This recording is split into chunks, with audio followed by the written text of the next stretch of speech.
For 25 years, I was paid to help other people keep going. I was a manager, a coach, a trainer. I help people solve problems. I help people learn new skills. I help people work through uncertainty. Even on days when the entire staff had mentally checked out before lunch, I had to keep everything going. Then my career ended. Suddenly, the woman who usually knew what to say to everybody else had to figure out what to say to herself. What finally helped me move forward was realizing that motivation did not have to come first. Keeping one small promise to myself did. If your life changed after 50 and you're trying to find your direction again, that one simple shift may help you too.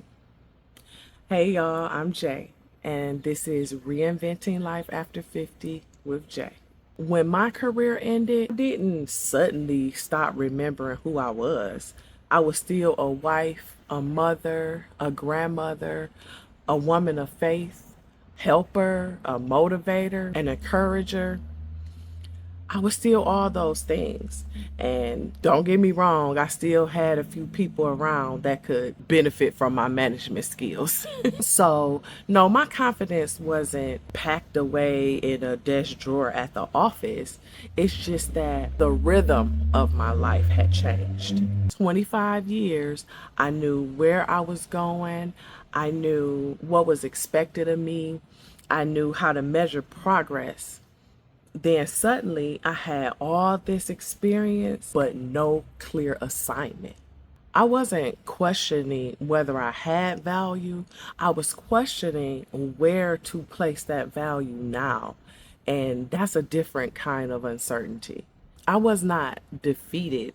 I was disoriented. And there's a difference. Maybe that's where you are. You know that you still have something to offer. You know that you still have value. Been through situations and handled them. You've lived, you've learned, you've led. You care for other people. You've handled situations that your younger self would have been looking around for an adultier adult. But you handled it. But knowing that you're capable does not automatically tell you what to do next. You may be asking yourself, where do I put this energy now? What do I want this next season of my life to look like? How do I even move forward when I don't see the entire picture? That was the real challenge for me. Not realizing that I still had value, it was discovering where would that value best serve next. I used to believe that motivation came first and then action came second. But I'm learning in this season that action most of the time comes first. Motivation catches up later. I didn't always feel inspired before I moved. I just moved in faith because I made one small promise to myself and I wanted to prove that I can still trust the woman making it. Because every small promise that I kept became a little piece of my confidence returned to me. Not because I lost all of my confidence, but more so because it was new territory. And new territory can make the most capable person hesitate. The confidence that returned was confidence that I could navigate something unfamiliar. Confidence that I could make a decision and don't have to know every outcome. Confidence that I could try something, learn from it, adjust, and not feel like the whole thing was a failure. It was quieter than some big motivational breakthrough. I said I was going to take a walk, and I did. I said I was going to research an idea for 20 minutes, and I did. I said that I was going to make a practice video, even if no one ever saw it, and I did. Each action gave me evidence that I could still follow through, I could still learn, I could still move without a complete map.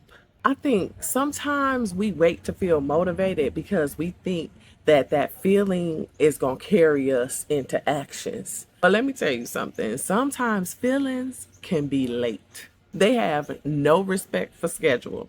Sometimes you have to begin without them. You take the first step and then motivation looks up. Oh, okay. This what we doing now? Sometimes that's just how it is. I began thinking of it as one small promise. Not a promise to change and transform my whole life by next Tuesday. Just one promise small enough to keep. The goal was not to impress anybody. The goal was to create movement.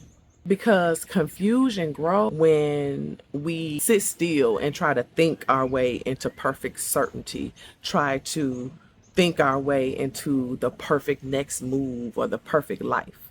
Sometimes clarity meets you while you're moving. Try something, you notice what feels right, you notice what doesn't fit, you learn what keeps pulling at your attention.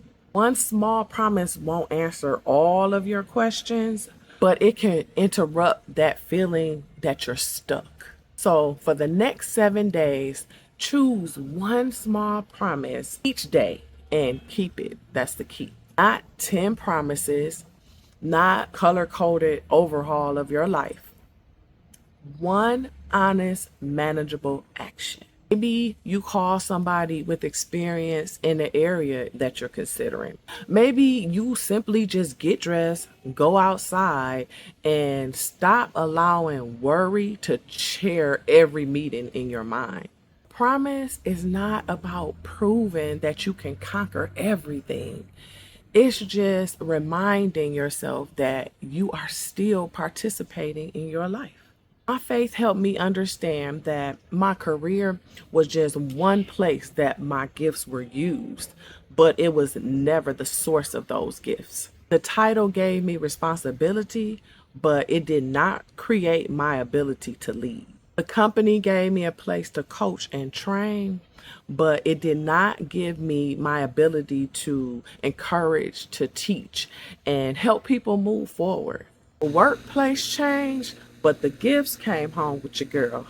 The gifts came home with me. They didn't disappear. They just needed a new assignment. I changed the question I was asking. It changed it by, instead of me only asking, what job can I do now? I began asking, where can my gifts best serve now? And that is a much bigger question.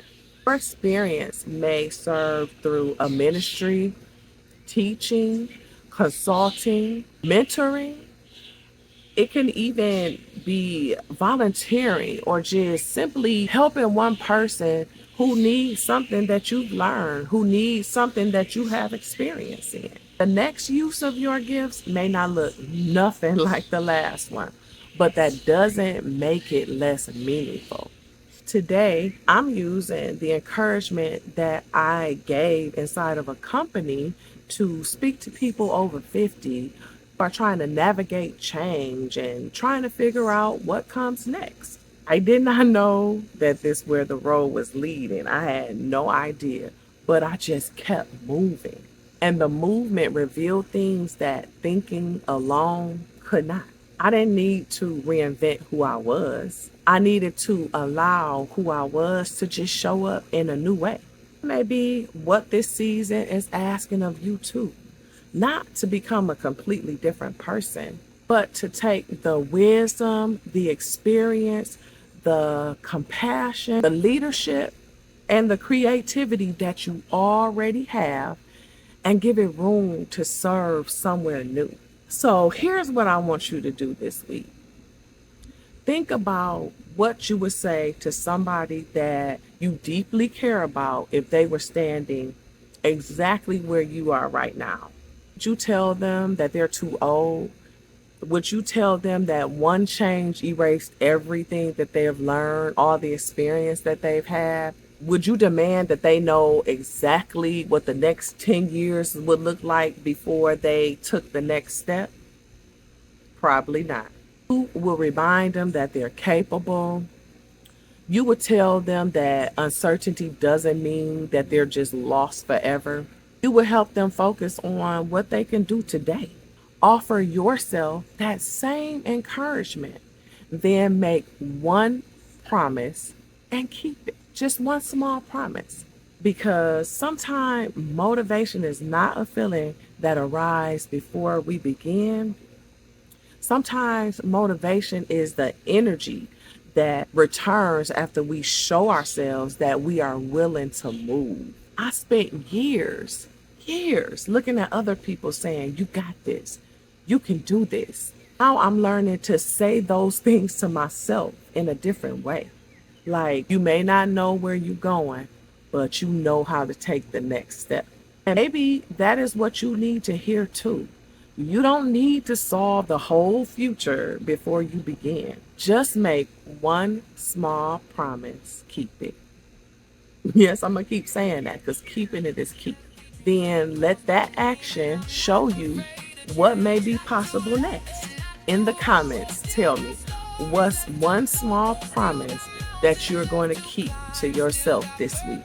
Make it specific and manageable and something that moves you, not pressures you. And if you're over 50 and you're navigating change and discovering where your experience and gifts are best used next, join me here. Because like I said, we are on this journey together. We are choosing faith over fear. We are choosing to move forward into our next. We are not starting from nothing, are learning how to use what we already carry in a new way. So comment and subscribe so that you'll know when I upload new videos. Because like I say, we are on this journey together. Us over 50 are about to make things pop in this new season. We are about to make things happen, starting from all the experience, all of the knowledge, the value, and the gifts that we carry. So like I always tell you, I love you with the love of God. Peace.